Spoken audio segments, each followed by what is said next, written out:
আসসালামু আলাইকুম। Welcome to Adibas diary 1 2 3। সবাই কেমন আছেন? আমরা তো আলহামদুলিল্লাহ ভালো আছি। আজকে আমি আপনাদের জন্য একদম নর্মাল একটা রেসিপি নিয়ে আসছি।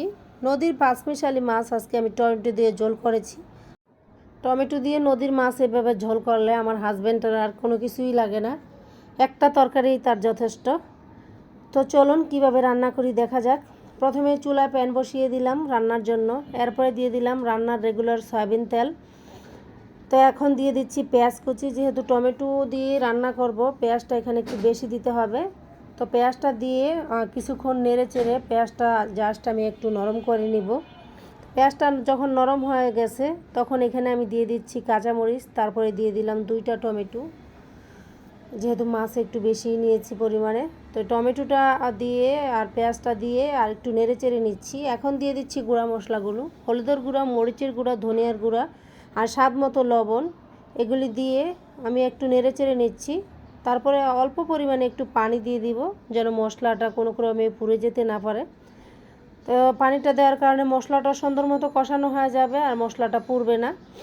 তো আমি সুন্দর করে সব কিছু একসাথে নেড়ে চেড়ে মিশিয়ে এখন ঢাকনা দিয়ে ঢেকে দিব 1-2 মিনিটের জন্য। তো ঢাকনাটা এখন আমি খুলে নিয়েছি, দেখতেই পাচ্ছেন তেল একদম উপরে উঠে আসছে আর কালারটা মাশাআল্লাহ ওয়াও হয়েছে।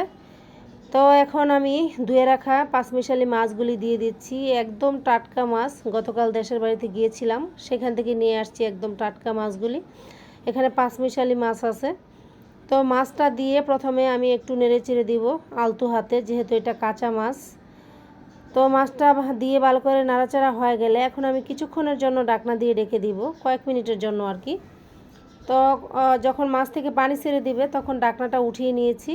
এখন আমি ফ্রাই প্যানের হাতলে ধরে একটু নেড়ে চেড়ে দিচ্ছি। এই অবস্থা কিন্তু সেনি দিয়ে নাড়া যাবে না, তাহলে কিন্তু মাছগুলো একদম ভেঙে যাবে, যেহেতু মাছটা কিছুটা কুক হয়ে আসছে। মাছটা যতটা কুক হবে ততই কিন্তু নরম হতে থাকবে, এই কারণে আমি আর সেনি দিয়ে নাড়িনি। তো মাছটা কিন্তু কষানো হয়ে গেছে, এখন আমি জলের পানি অ্যাড করে দিচ্ছি। জলের পানিটা দিয়ে একটু আলতো হাতে নেড়ে চেড়ে দিব। খেয়াল রাখবেন মাছ যেন কোনো ক্রমেই না ভেঙে যায়, মাছগুলি ভেঙে গেলে কিন্তু আর কোনো স্বাদই পাবেন না। এখন ঢাকনা দিয়ে ঢেকে দিলাম এটাতে বলক আসা পর্যন্ত। তো বলক কিন্তু চলে আসছে, ঢাকনা উঠিয়ে নিয়েছি। এখন আবারও একটু নেড়ে চেড়ে দিচ্ছি। নেড়ে চেড়ে দিয়ে চুলার আঁচটা মিডিয়াম করে এখন আমি 5 থেকে 7 মিনিটের জন্য ঢাকনা দিয়ে ঢেকে দিব। তো ঢাকনা দিয়ে ঢেকে দিলাম।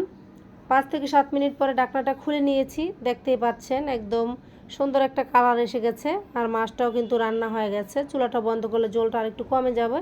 এখন আমি এখানে ধনেপাতা ছিটিয়ে দিলাম। ধনেপাতা ছিটিয়ে দিয়ে এখন আমি চুলার জালটা অফ করে দিব।